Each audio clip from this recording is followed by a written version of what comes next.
నమస్తే, welcome to Aadya TV. నేను మీ స్వర్ణ. ప్రస్తుతం మనతో పాటు ఉన్నారు సినీ క్రిటిక్ విజ్ఞాన్ గారు. హలో విజ్ఞాన్ గారు. ఎస్, మీకు గుర్తుందా అప్పట్లో అమీర్ ఖాన్ గారిది సత్యమేవ జయతే అంటూ ఒక షో నడిచేది, తెలుగులో డబ్ చేశారు. రైట్ లైక్ ఒక ఛానల్లో వచ్చేది, రైట్, ఈటీవీలో వచ్చేది. ఓకే, ఇప్పుడు అదే తరహాలో పవన్ కళ్యాణ్ గారిని పెట్టి ఆహా వాళ్ళు ఒక షో ప్లాన్ చేస్తున్నారు, లైక్ టాక్ షో అన్నట్టుగా వార్తలు వస్తున్నాయి. ఏంటి కథ? సత్యమేవ జయతే వచ్చినప్పుడు భలే ఉంది ఈ షో, బాగా హిట్ అయింది. ఏదైనా ఒక హిట్ అయితే మన వాళ్ళకి ఉంటుంది కదా, ఎలా మన బిగ్ బాస్ లాగే ఎవరి మీలో కోటీశ్వరుడు కరోడ్పతి హిట్ అయిందని, అండ్ మొన్న మాస్టర్ షెఫ్ని తెచ్చారు. సో అట్లా ఇంటర్నేషనల్ లెవెల్లో ఏదైనా మంచి షో హిట్ అయిందంటే మన వాళ్ళు కూడా ఆ తరహా చేస్తే బాగుండని ఆలోచన రావడం తప్పులేదు. అంతెందుకు కామెడీ నైట్స్ కపిల్ని కూడా మన వాళ్ళు ఏదో చేస్తే అది వికటించింది ఇక్కడ. అట్లా చాలా డాన్స్ షోల దగ్గర నుంచి అన్ని చెప్పాలంటే మనం అక్కడి నుంచి తెచ్చుకున్నవే మోస్ట్లీ. కొన్ని క్రియేటివిటీ ఉన్నప్పటికీ కూడా పెద్ద పెద్ద మేజర్ షోస్ అన్ని అరువు తెచ్చుకున్నాం. ఇప్పుడు లైక్ మనం చూసినట్లయితే సింగింగ్ కి సంబంధించిన షోస్ అన్ని మనకు అక్కడి నుంచి అవే వస్తున్నాయి. ఇండియన్ ఐడల్ కూడా అక్కడ నుంచి. అండ్ ఇంకొకటి, అక్కడ వాళ్ళు ఏదైతే థీమ్స్ పెడతారో మన దగ్గర కూడా అదే పెడతా ఉంటారు. ఒకప్పుడు ఒక జడ్జి ఒక యాంకర్ అట్లా ఉండేవాళ్ళు. ఇప్పుడు అక్కడ 30 జడ్జిలు ఉంటే ఇక్కడ 30 జడ్జిలు, అక్కడ 300 యాంకర్లు ఉంటే ఇక్కడ 300 యాంకర్లు. ఇంకా కంటెస్టెంట్లు ఎక్కడ ఉంటారో సరే, ఏదేమైనా ఆ రేంజ్లో వచ్చేవి. సో సత్యమేవ జయతే ఆ థీమ్ ఎంత బాగా ఎంచుకున్నారంటే, జనరల్గా ఒకరికి మంచి చేసే టాపిక్కే, అండ్ దాన్ని అనుకరించి కూడా కొంతమంది ప్రయోగాలు చేశారు. అవి విష ప్రయోగం అయిపోయింది. లైక్ అంతెందుకు, మంచు లక్ష్మి గారు ట్రై చేసింది మనం సైతమో మేము సైతమో ఏదో ఒక సైతం అని. సైతం కాస్త కొన్ని రోజులు ఓకే, బట్ తర్వాత అంతగా ఏం అనిపించలే. అది కూడా అంటే వాళ్ళందరికీ హెల్ప్ చేశారు వాళ్ళకి. అంటే ఎవరెవరో పూర్ వాళ్ళని ఒక ఫ్యామిలీని పిలిచి ఇంత డబ్బులు ఇచ్చారు, అవి కూడా చూసాము. అంతగా ఏం అంటే జనాల్లోకి వెళ్ళాల.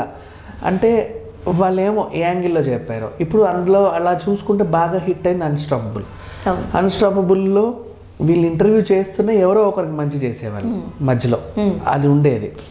సో ఆ తర్వాత ఎప్పుడైతే పవన్ కళ్యాణ్ గారితో టాక్ షోకి వచ్చారో, అండ్ ఇప్పుడు కాదు, మనకు అన్స్టాపబుల్ 2కి పవన్ కళ్యాణ్ గారు వచ్చిన దానికంటే ముందు కూడా ఒక ఫోటో వైరల్ అయింది, వీళ్ళు కలిశారు అని.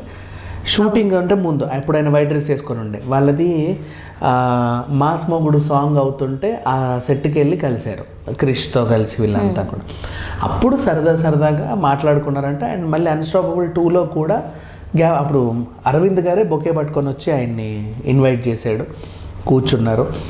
ఇంటర్వెల్ టైంలో జస్ట్ కొంచెం గ్యాప్ పట్టాను, టిఫిన్లు అట్టే చేసే టైంలో ఆ 2 క్యారీవెన్ మధ్యలో కూర్చున్న పిక్స్ వచ్చాయి బయటికి. అట్లా ఆ సమయంలో అనుకున్నారట, ఎందుకు ఇంత మంచి ఆలోచన మీకు వచ్చింది ఈ టాక్ షో ఇలా అని మాట్లాడడం, నువ్వు కూడా చేయొచ్చు మంచి టాక్ షో. బాలయ్య గారే సరదాగా అన్నారట, నువ్వు కూడా చేయొచ్చు టాక్ షో, నువ్వు మాత్రం నాయకుడు కదా ఇలా చేయదని, you can also do like మన సత్యమేవ జయతే ఎంతమంది చేశారని చెప్పి ఆయన చెప్పడం.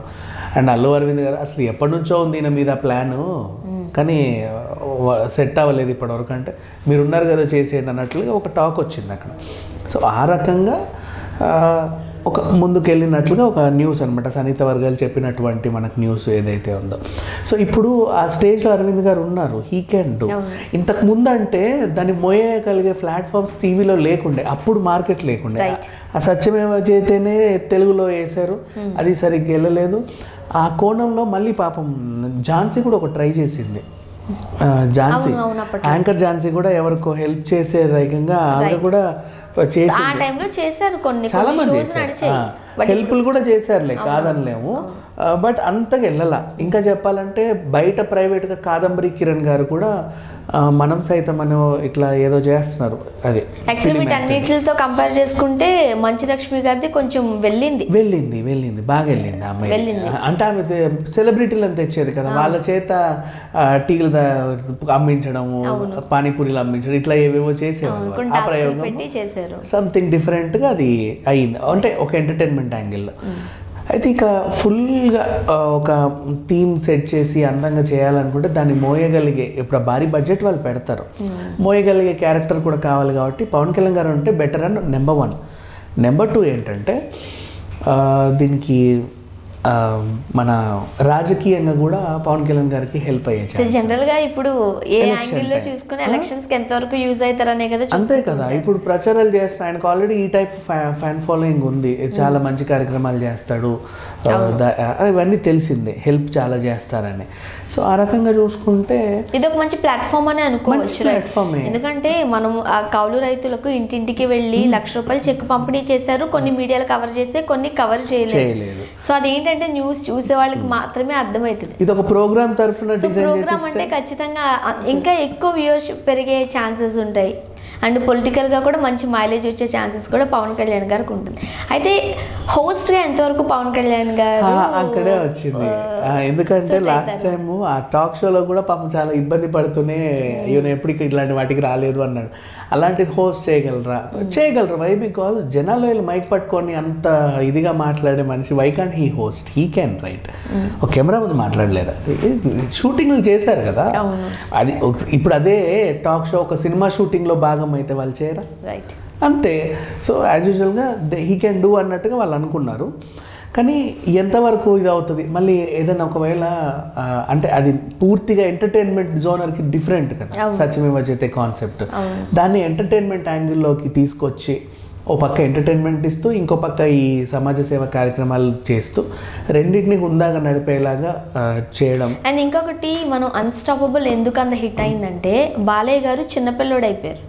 అవును, ఆయన గెస్ట్ గా హోస్ట్ కింద లేరు. ఏజ్ ని పక్కన పెట్టేసి చిన్నవాళ్ళైనా పెద్దవాళ్ళైనా తనదైన టాకింగ్ స్టైల్తో ఒక సరికొత్త రూపాన్ని తీసుకొచ్చారు. ఎలా అంటే వాళ్ళు సరదాగా రూమ్ లో కూర్చొని హ్యాపీగా మాట్లాడితే మనమే కెమెరాలు పెట్టి షూట్ చేసినట్టు ఉంది, న్యాచురల్ గా. రైట్.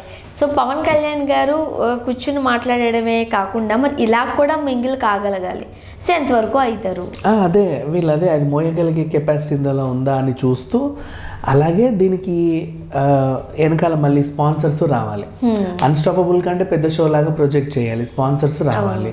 సో ఈ రకంగా కసరత్తులు చేస్తున్నారు. మరి ఏ మేరకు వర్కౌట్ అవుతుంది అనేది చూడాలి. ఓవరాల్గా చెప్పాలంటే ఆహాలో ఇన్ కేస్ ఇది వస్తే ఇంకో మంచి టాక్ షో, ఎందుకంటే ఎక్కువ టాక్ షోస్ ప్లాన్ చేస్తున్నారంటే పని తక్కువ, బడ్జెట్ ఉన్నా లేకున్నా పని తక్కువ. బికాజ్ ఇప్పుడు ఒక రియాలిటీ షో అనుకో, డ్యాన్స్ షోలో ఫర్ ఎగ్జాంపుల్ మాట్లాడినట్టు 100 మంది జడ్జిలు, 100 మంది పిల్లలు, ఆ డ్యాన్స్లు ఎగిరే వాళ్ళు, వాళ్ళే 10-20 గ్రూపులు, మొత్తం హంగామా హడావిడి, వాళ్ళందరినీ మెయింటైన్ చేయాలి. ఇక్కడ ఏముంది, గెస్ట్ హోస్ట్ 2 కుర్చీలు పడేసి ఒక స్క్రిప్ట్ ఇచ్చేసి చిన్న టీమ్, మెయింటెనెన్స్ తక్కువ, రాబడి ఎక్కువ, అండ్ అలాగే బడ్జెట్ కూడా కంపేర్ చేసుకుంటే తక్కువే. ఎందుకంటే ఇప్పుడు హెల్పింగ్ అనుకోండి, వాళ్ళకి రెమ్యునరేషన్స్ ఇచ్చేది ఏం లేదు, ఇచ్చే హెల్ప్ తోనే వాళ్ళు వెళ్తూ ఉంటారు. ఒక హోస్ట్ కి ఇస్తే సరిపోద్ది, సెట్ ఆటోమేటిక్ గా ఎట్లానే వేస్తారు కాబట్టి పెద్ద ఏం లేదు. ఇంకా క్రూ అంటారా, అవి ఉండనే ఉంటాయి. సో వాళ్ళకి శాలరీస్ తోనే వెళ్ళిపోతుంది. సో దానికోసం ఎక్స్ట్రా బడ్జెట్ పెట్టుకోవాల్సి హెడేక్ ఉండదు, మెయింటెనెన్స్ కష్టాలు ఉండవు, ఒకరు రాకపోతే ఏదో ఆగిపోతుంది అనేది లేదు. వెరీ సింపుల్ గా హ్యాపీగా వెళ్ళొచ్చు. అండ్ అంతకు మించి జనాలు కూడా బాగా ఆదరిస్తున్నారు ఇవాళ. అండ్ పవన్ కళ్యాణ్ గారు ఎంతవరకు మింగిల్ అవుతారు అనేది మాత్రం వెయిట్ చేయాల్సిందే. Thank you so much.